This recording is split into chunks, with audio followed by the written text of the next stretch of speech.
News capital પર સરકારી યોજનામાં પંચર પાડતા કૌભાંડીઓનો પર્દાફાશ થયો છે। સરસ્વતી સાધના યોજનાની સાયકલોની હરાજી કરવામાં આવી છે। વિદ્યાર્થીઓને આપવાની સાયકલોની હરાજી કેમ કરાય તે સૌથી મોટો સવાલ છે। 500 સાયકલ સડી જતા હરાજી કરવામાં આવી છે। અંદાજે 10 લાખની સાયકલ છે કે જેને હરાજી કરવામાં આવી છે। 9 વર્ષ સુધી તંત્ર ઊંઘતું રહ્યું અને અચાનક જ જાગીને સાયકલની હરાજી કરવામાં આવી છે। તો હવે ન્યૂઝ કેપિટલ ગુજરાત પર સરકારી યોજનામાં જે પંચર પાડતા કૌભાંડીઓ છે તેઓનો પર્દાફાશ થયો છે। સરસ્વતી સાધના યોજનાની જે સાયકલો છે તેમની હરાજી કરવામાં આવી છે। જે વિદ્યાર્થીનીઓને સાયકલ આપવાની હોય છે તેની હરાજી કરવામાં આવી છે। સાયકલોની હરાજી કેમ કરવામાં આવી તે સૌથી મોટો સવાલ છે। 2.79 લાખમાં હરાજી કરવામાં આવી છે। 500 સાયકલો સડી જતા 2.79 લાખમાં હરાજી કરવામાં આવી છે। અંદાજે 10 લાખની સાયકલની હરાજી કરવામાં આવી છે। 10 લાખની સાયકલને 2.79 લાખમાં વેચી મારવામાં આવી છે। 9 વર્ષ સુધી તંત્ર ઊંઘતું રહ્યું અને અચાનક જ જાગી અને સાયકલની હરાજી કરી છે। અત્યારે સરસ્વતી સાધના યોજના હેઠળ આ બાળકોને લાભાર્થીઓને આ સાયકલો મળી નથી અને આ સાયકલો નાણાવટી પ્રાથમિક શાળાની અંદર 253 સાયકલો છેલ્લા 9 વર્ષથી પડી રહી છે અને અત્યારે હાલ તમે જુઓ તો એ ભંગાર હાલતમાં થઈ ગઈ છે। આવી રીતના પાટણ જિલ્લાની અંદર અલગ અલગ વિસ્તારમાં કોઈ જગ્યાએ ઓરડામાં તો કોઈ જગ્યાએ ખુલ્લા મેદાનમાં સાયકલો પડી રહી અને ભંગાર બનાવી દેવામાં આવી છે। ખરેખર આ નગરો તંત્રએ વિદ્યાર્થીઓનું આ પાપ કર્યું છે। તો વિદ્યાર્થીઓને અને ગરીબ અને મધ્યમ વર્ગ અને ગરીબ બાળકોને જે સાયકલો મળવી જોઈએ લાભાર્થીઓને એ સાયકલો મળી નહીં, જેના કારણે અત્યારે લાભાર્થીઓ સાયકલોથી વંચિત રહ્યા છે અને સાયકલો ભંગાર હાલતમાં થઈ ગઈ છે। પાટણ જિલ્લામાં વિવિધ 6 સ્તરે 2014-15ની સરસ્વતી સાધના યોજના કે જે ધોરણ 9ની દીકરીઓને સાયકલો આપવામાં આવે છે, જે 14-15ની અત્રેના જિલ્લામાં પડેલ હતી। પ્રાથમિક શિક્ષણ નિયામક કચેરી દ્વારા 2014-15માં જે સાયકલો પડી હતી એનો નિકાલ કરવાનો અત્રે જાણ કરતાં અમે વર્તમાનપત્રમાં જાહેરાત આપી। તારીખ 12 ઓગસ્ટ, 13 ઓગસ્ટ અને 14 ઓગસ્ટના રોજ જાહેર હરાજી કરી અને સાયકલોનો નિકાલ કરેલ છે અને જેના 2,79,000 રૂપિયા જે ઉપજેલ છે તે સરકારી સદરે જમા કરાવી દીધેલ છે। 2014-15ની બાબત છે એટલે મારા ધ્યાન ઉપર નથી।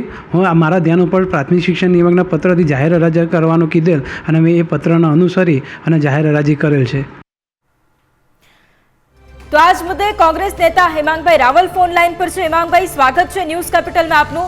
હેમાંગભાઈ, એક તરફ જે સરસ્વતી યોજના છે કે જે ખાસ કરીને જે અંતરાળ વિસ્તારોમાં અને અનુસૂચિત જાતિ જનજાતિની જે વિદ્યાર્થીનીઓ છે તેમને જે સાયકલ છે તે આપવામાં આવે છે અને એનો ઉદ્દેશ એ કે તેઓને સાયકલ મળે અને તેઓ અભ્યાસ માટે પ્રોત્સાહિત થાય એટલા માટે આપવામાં આવતી હોય છે। પરંતુ અહીંયા એ જોવા મળી રહ્યું છે કે અહીંયા જે સાયકલો છે તેની હરાજી કરવામાં આવી રહી છે, એટલે કે જે વિદ્યાર્થીનીઓને જે સાયકલ આપવાની હોય તેની હરાજી થઈ રહી છે। સૌથી પહેલા આપની પ્રતિક્રિયા। આ ખૂબ જ દુઃખદ બાબત છે। કન્યાઓને શિક્ષણને પ્રોત્સાહન આપવા જતા યોજના દાખલ કરવામાં આવી હતી, પરંતુ અત્યારે જે પરિસ્થિતિ છે, સૌથી પહેલા ગુજરાત પ્રદેશ કોંગ્રેસ અને આપના જેવા સક્ષમ મીડિયાએ આ કૌભાંડને ઉજાગર કર્યું કે જેની અંદર સાયકલની ખરીદી રાજસ્થાનની અંદર આ જ પ્રકારના સ્પેસિફિકેશનમાં જે ભાવે કરવામાં આવી હતી એના કરતાં ઊંચા ભાવે કરવામાં આવી। ગોડાઉનની અંદર સાયકલ પડી રહી હતી, સાયકલો વિદ્યાર્થીનીઓ સુધી અથવા તો લાભાર્થી સુધી પહોંચી નહોતી। એનાથી પણ વધારે આજે હું ન્યૂઝ કેપિટલના માધ્યમથી પહેલી વાર આ વાતને અહીંયા રજૂ કરું છું કે આ સાયકલ જે છે એ સાયકલો જે લોકોને મળી ગઈ છે એ લોકોને સ્પેસિફિકેશન મુજબની નથી।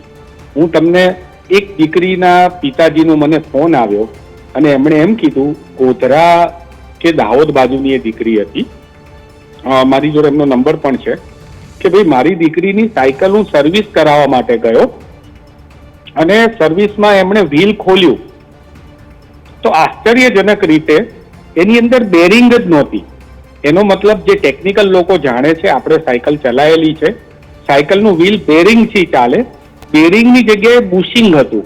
એટલે છોકરીઓને આ સાયકલ પણ જે આપી છે એની અંદર પણ સ્પેસિફિકેશન મુજબની નથી આપી, બધી જગ્યાએ તો પહોંચી નથી, ગોડાઉનની અંદર સડે છે। અને હવે સ્કૂલો જો આ રીતે હરાજી કરતી હોય તો મને લાગે છે કે ગુજરાતની જે SC ST સમાજની દીકરીઓ છે એ લોકો માટે આ સરસ્વતી યોજના જે છે એ વરદાન રૂપની જગ્યાએ અભિશાપ રૂપ થઈ ગઈ જી, હોય હેમાંગ. એવું લાગી રહ્યું છે. બિલકુલ હેમાંગભાઈ, અમારી સાથે આપ જોડાયેલા રહેશો. અત્યારે બીજેપી નેતા ડોક્ટર હિતેન્દ્ર પટેલ પણ ફોન લાઈન પર છે. હિતેન્દ્રભાઈ, આપનું પણ સ્વાગત છે ન્યૂઝ કેપિટલમાં. હિતેન્દ્રભાઈ, મોટી મોટી યોજનાઓ તો ચોક્કસપણે હોય છે, તેની જાહેરાત કરવામાં આવતી હોય છે, પરંતુ આખરે જ્યારે એ યોજનાનો લાભ સામાન્ય માણસ કે જેના સુધી પહોંચવો જોઈએ એ ત્યાં સુધી કાગળ પર કેમ રહી જાય છે, કેમ એ નથી પહોંચતી, અને આખરે આ સાયકલો કે જેની અમે વાત કરી રહ્યા છીએ એની હરાજી કરવાનો વારો આવી જાય છે, આવું કેમ થાય છે?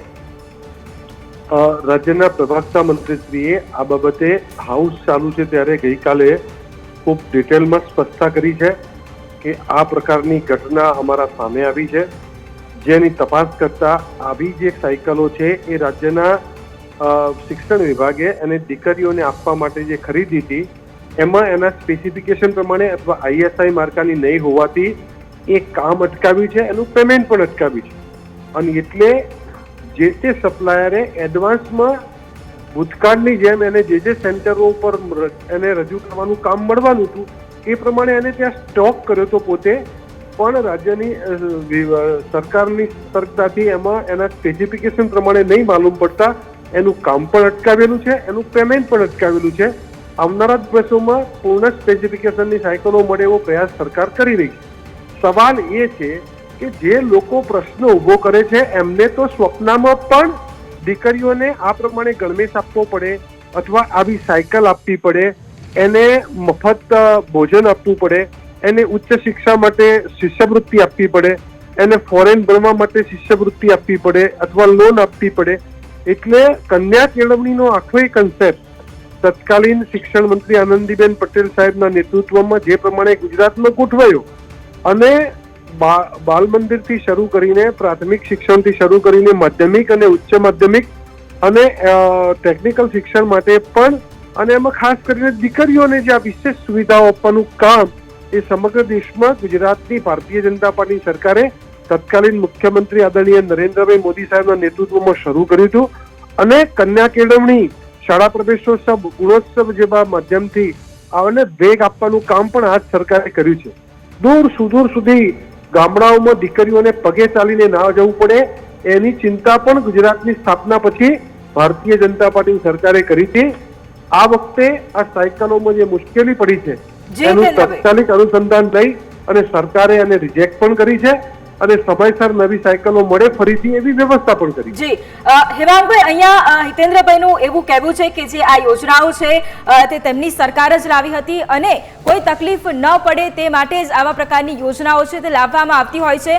અને જે પ્રમાણે હિતેન્દ્રભાઈએ કહ્યું છે કે તાત્કાલિક તેની ઉપર પગલાં લેવામાં આવશે, અને એક તરફ એક આક્ષેપ પણ તમારા ઉપર કરવામાં આવ્યો છે કે તેમણે દીકરીઓ વિશે વિચાર્યું છે, કદાચ તમારા પક્ષે અથવા તો તમારી સરકાર જ્યારે હતી ત્યારે તમે તેટલું નથી વિચાર્યું, તેવો પણ આક્ષેપ કર્યો છે. બેન, અમારી સરકાર હતી એ વખતે જ SC/ST નું ડિપાર્ટમેન્ટ બન્યું. અમારી સરકારની અંદર જ બધા ડિપાર્ટમેન્ટ બન્યા અને એની અંદર અમે દરેક વિદ્યાર્થીઓને સ્કોલરશીપ આપતા હતા, બહેનોને વધારે સ્કોલરશીપ આપતા હતા. અમારી સરકારમાં ભોજનની વાત કરે છે ને તો મધ્યાહન ભોજન છે એ માધવસિંહજી સોલંકી લાવ્યા હતા અને આજે સમગ્ર દેશની અંદર એ સ્કીમ ચાલી રહી છે. વાત અત્યારે ભ્રષ્ટાચારની છે. તમે રાજસ્થાનની કંપનીએ રાજસ્થાનની અંદર જે કંપનીએ સાયકલ 500 રૂપિયા ઓછામાં આપી, એણે રાજસ્થાન સરકાર કરતા ગુજરાત સરકારે આ કંપનીને સાયકલ દીઠ 500 વધારે આપ્યા છે. અને આ વાત જો અત્યારે માનનીય હિતેન્દ્રભાઈ મારા મિત્ર છે અને એમણે કહ્યું કે ભાઈ આવું છે અને અમે લોકો અત્યારે ઋષિકેશભાઈ તો હજી પણ વિધાનસભામાં એમ કે છે કે તપાસ ચાલી રહી છે અને અહીંયા ભાઈ એવું કે છે કે ના તપાસ નથી ચાલી રહી, આની અંદર ગેરનીતિ થઈ હતી એટલે હવે અમે નવી સાયકલ આપવાના છે. તો વિધાનસભાની અંદર 3 દિવસના સત્રમાં આનો જવાબ આપવો જોઈએ. શા માટે ભારતીય જનતા પાર્ટી વિધાનસભાની અંદર કોંગ્રેસે આ પ્રશ્ન મૂકેલો છે તો એનો જવાબ નથી આપતી? અને આ અહેવાલો જે છે એની અંદર સમગ્ર કરોડો રૂપિયાનો ખેલ પાડી દીધો છે અને આ ભ્રષ્ટાચારનો મામલો છે. સ્પેસિફિકેશન, સપ્લાય અને શરતો અંગે જે વાત થયેલી છે એની અંદર જે રંધાયું છે અમે આક્ષેપ સાબિતી સાથે આપેલો છે. અને લાભાર્થી જે વિદ્યાર્થીનીઓ છે તમે કહો છો મળી જશે, શું મળી જશે? 1.5 વર્ષથી વધારે સમયનો વિલંબ થઈ ગયો છે. આટલા સમયથી સાયકલો ખુલ્લામાં મૂકી રાખવામાં આવી હોય, સિઝનની અસરકારકના કારણે આ સાયકલો ભંગાર બની ગઈ છે અને મારા તમારા પ્રજાના નાણાંનો બરબાદીનો આ મામલો છે. તમે કોંગ્રેસે શું કર્યું ને શું આપ્યું. તમે મોટા પાયે બિન અનામત આયોગ ચાલુ કર્યું હતું. ખબર છે અત્યારે બિન અનામત આયોગમાં શું પરિસ્થિતિ છે? તમારા છોકરાઓને જે 2 વર્ષથી પટેલોના દીકરાઓ, બ્રાહ્મણોના દીકરાઓ, સવર્ણોના દીકરાઓ માટે જે આયોગ બનાવવામાં આવ્યું હતું એની લોન પણ 2 વર્ષથી પાસ નથી થતી, કોઈ એપ્લિકેશન ભરાતી નથી. વિદેશ જે ગયેલા છોકરાઓને મા બાપે વ્યાજે પૈસા લેવા પડે એવી પરિસ્થિતિ છે. 5 વર્ષ પહેલા કે 7 વર્ષ પહેલા જ્યારે લોનો અપાઈ હતી એ લોન ચૂકવી દીધી છે. એને એનઓસી સર્ટિફિકેટ લેવા જવું હોય તો એ ગાંધીનગરમાં ખાલી 7 જણનો સ્ટાફ છે, એમાં 3 તો પટાવાળા છે અને બાકીના 4 જણ જોડે કોઈ જાતના આદેશો નથી. એટલે તમે ખાલી મોટી મોટી વાતો કરો છો. હું ચેલેન્જ આપું છું, છેલ્લા 1.5 વર્ષની અંદર બિન અનામત આયોગની અંદર એક પણ લોન તમે ભણવા માટે પાસ કરેલી હોય, બિન અનામત આયોગની અંદર એક પણ લોન તમે વિદેશ માટે પાસ કરેલી હોય, બિન અનામત આયોગની અંદર એક પણ લોન તમે રિક્ષા કે સ્વરોજગાર માટે આપેલી હોય તો જાહેર કરે. ખાલી વાતો કરી રહ્યા છે. ગુજરાતની જનતાના પૈસાનો વ્યય થઈ રહ્યો છે. મારા તમારા ટેક્સના પૈસાનો વ્યય થઈને ભ્રષ્ટાચારીઓ જે છે ફૂલા ફાલ્યા છે.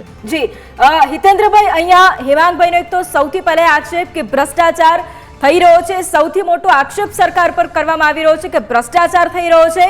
બીજી જે એમણે વાત કરી છે કે જે યોજનાઓ શરૂ કરવામાં આવે છે એ માત્ર ને માત્ર નામની યોજના છે, લાભના નામે કશું જ નથી મળતું. હિતેન્દ્રભાઈ, કુલ મળીને કોંગ્રેસના આગેવાનોએ વર્ષો સુધી ભ્રષ્ટાચારથી જે પોતાના ઘર ભર્યા છે ને, એટલે એ અનાજ ખાય તો પણ એને ભ્રષ્ટાચારના ઉડકાર આવે છે, કાળા નાણાંના ઉડકાર આવે છે. અને એ એમની ઘરથુથીલીઓમાં એટલો ઉતરી ગયો છે કે કોઈ પણ સારા કામમાં પણ એમને ભ્રષ્ટાચાર જ દેખાય છે. અહીંયા વર્ષો સુધી આદિવાસી વિસ્તારમાં જે કામો ન થયા, આદિવાસી વિસ્તારમાં માધ્યમિક સ્કૂલો નહોતી, આદિવાસી વિસ્તારમાં સાયન્સની સ્કૂલ નહોતી, આદિવાસી વિસ્તારના લોકોને કોલેજ નથી, એના મેડિકલના અભ્યાસની વ્યવસ્થા નથી, એને પોતાના જમીનોના અધિકાર નતા. આજે 15,000 કરોડના વનબંધુ કલ્યાણ યોજનાના 2 લાખ બીજા અને ત્રીજા પેકેજથી ગુજરાતમાં ટ્રાઇબલ વિસ્તારમાં જે પ્રમાણેનો વિકાસ થયો છે અને આ આદિવાસી વિસ્તારના વિદ્યાર્થીઓ, એના ખેડૂતો, એની મહિલાઓના જીવનમાં જે ઉદાસ આવે છે ને, એના માટે ટીવી મીડિયાના માધ્યમથી નિવેદન કરવાથી એનું મૂલ્યાંકન ન થઈ શકે.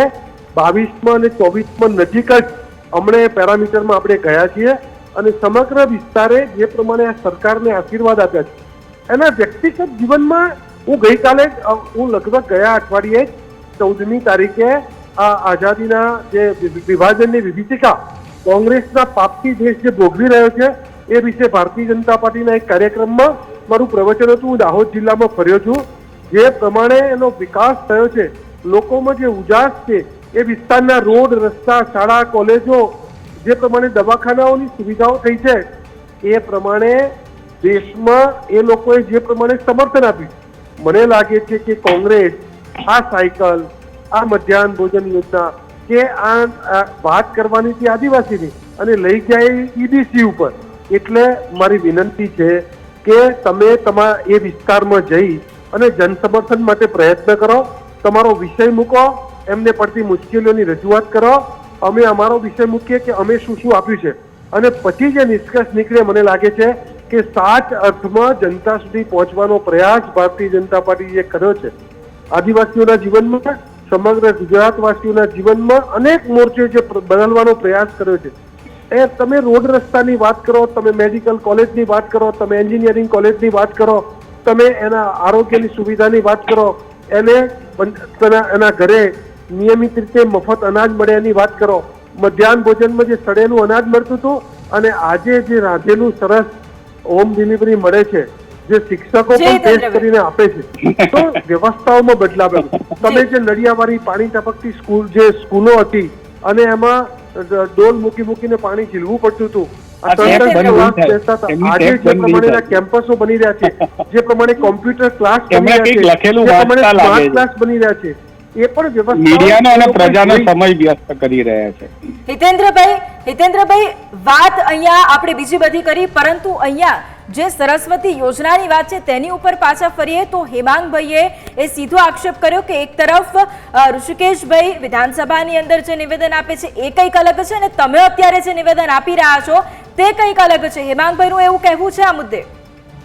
વિધાનસભામાં પ્રશ્ન પૂછવાના અને એના જવાબ માટેના ચોક્કસ નિયમો છે. એના અંતર્ગત એમને જે પણ કામ ઉપર જે પ્રશ્ન આવ્યો હોય એનો જવાબ મળે.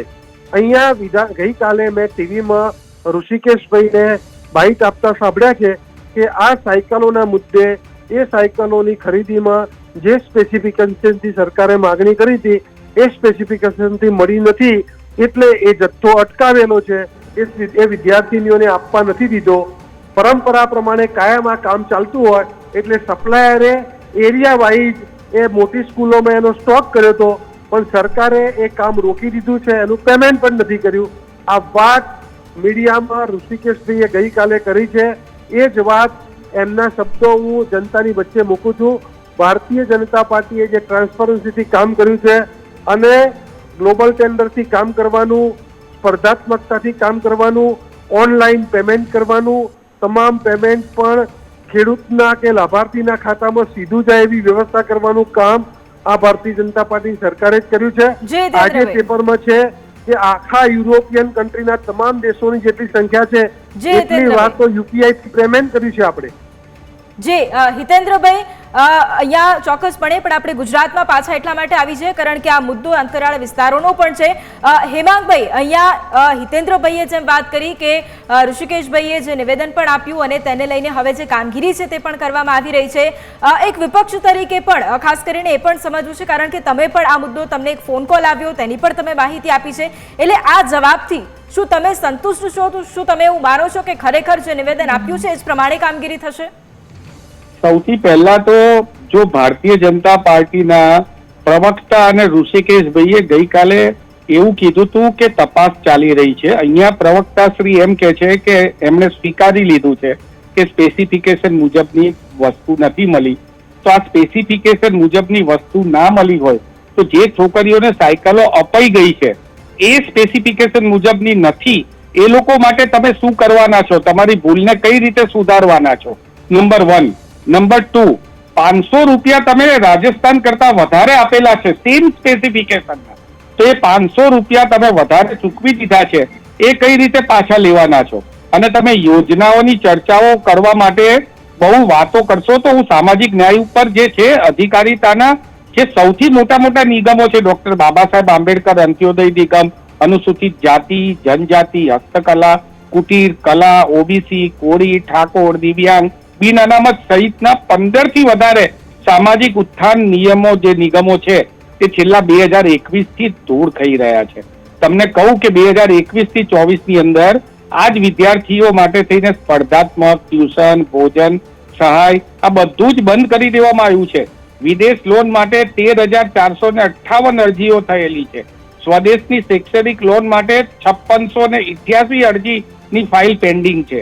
22, 23, 24 ગયેલ 2680 જે વિદેશના અરજદારોની ફાઇલ છે એ લોકોને પૈસા નથી મળ્યા.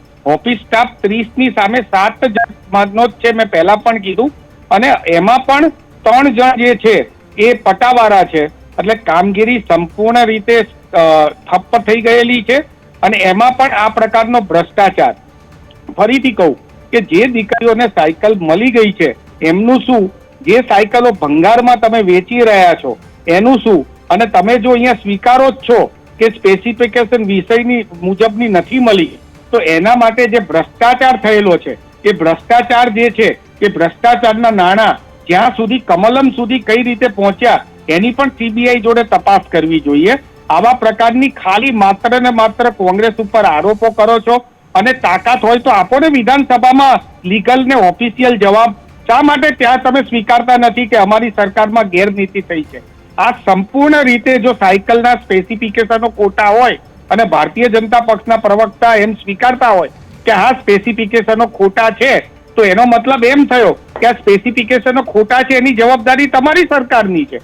તમે શા માટે જવાબદારી લેતા નથી? અને દીકરીઓને 1.5 વર્ષથી સાયકલ નથી મળી એના માટે તમારે માફી માંગવી જોઈએ અને આ બાબતે એક શ્વેતપત્ર જાહેર કરવું જોઈએ. માત્ર ને માત્ર ભ્રષ્ટાચાર નથી કરવો એમ કરીને 40% ભ્રષ્ટાચાર કરવામાં કર્ણાટકની સરકાર ગુમાવી તમે સ્પષ્ટ બહુમતી સુધી નથી પહોંચી શક્યા. ઓકે, તમે હેમાંગભાઈ. આંધ્રપ્રદેશ અને બિહારના ટેકાથી તમે ચાલી રહ્યા છો હેમાંગભાઈ, અને હજી પણ ગુજરાતમાં આવી આપણે મોટી પાછા ફરીએ. બડબાઈઓ કરો હેમાંગભાઈ, છો. ગુજરાતમાં આપણે પાછા ફરીએ. હિતેન્દ્રભાઈ, અહીંયા સીધો આક્ષેપ તમારી ઉપર, તમારી સરકાર ઉપર એ છે કે આ જે ભ્રષ્ટાચારના રૂપિયા કે જે આજે હરાજી પણ કરવામાં આવે છે, આ ભ્રષ્ટાચારના રૂપિયા કમલમમાં જાય છે, એવી પણ વાત અહીંયા હેમાંગભાઈએ કરી છે.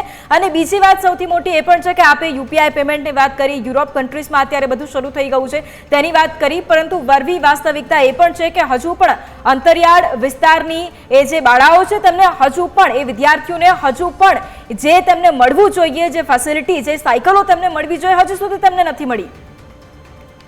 જે લોકોનું આખું ખાનદાન, આખી અડધા મંત્રીઓ જેલમાં છે, જામીન ઉપર છે, અને ભ્રષ્ટાચારની ગંગોત્રીના વારસદાર કોંગ્રેસના આગેવાન એમ કે બીજા ઉપર આક્ષેપ કરે છે, મને લાગે છે કે લાજવાને બદલે ગાજે. નેશનલ હેરાલ્ડના કેસમાં જે રીતે એમણે મોડસ ઓપરેન્ડીથી 5,000 કરોડની પ્રોપર્ટી પરિવારના નામે કરી, લોન આપનારાએ, લોન મંજૂર કરનારાએ, લોન માફ કરનારાએ, અને ધાબામાં ચિદમ્બરમજી 10 કરોડની કોબી ઉગાડીને ઇન્કમટેક્સમાં રાહત લે, 2G, 3G, કોલ, આદર્શ સોસાયટી, કૌભાંડોની હાર માળા સર્જી અને જે લોકો જામીન પર ફરે છે એ બીજાના ઉપર આંગળી કરે છે. એમને વિચારવું જોઈએ કે 4 આંગળી પોતાના ઉપર આવે છે. અને વર્ષો સુધી જેમણે આ દીકરીઓને સાયકલ જેવી વાતથી વંચિત રાખી છે, સ્કૂલ જેવી વાતથી વંચિત રાખી છે, સાયન્સની સ્કૂલથી વંચિત રાખી છે, મેડિકલ એજ્યુકેશનથી વંચિત રાખ્યા છે, એ લોકો 1.5 વર્ષના નિયમ માટે માફી માંગવાનું કે છે. 40 વર્ષ રાજ્યને તમને તક આપી હતી, 60 વર્ષ દેશમાં તમને તક આપી, અને તમે જે રીતે આ દેશની જનતાને કે ગુજરાતની જનતાને એના હકોથી વંચિત રાખ્યા છે, દબાવી રાખ્યા છે, ભ્રષ્ટાચાર કરીને પોતાના ઘર ભર્યા છે. કોંગ્રેસ પાર્ટીના ઓફિસર હિતેન્દ્રભાઈ, અહીંયા તમે ભ્રષ્ટાચારની વાત કરી, ચોક્કસપણે તમે કોંગ્રેસ પર એ આક્ષેપ કરી રહ્યા છો, પરંતુ અહીંયા બીજી વાત, અહીંયા હેમાંગભાઈનું પણ એ કહેવું છે કે તમે 500 રૂપિયા વધારે ચાર્જ આપ્યો છે તેવો આક્ષેપ કરી રહ્યા છે તેઓ.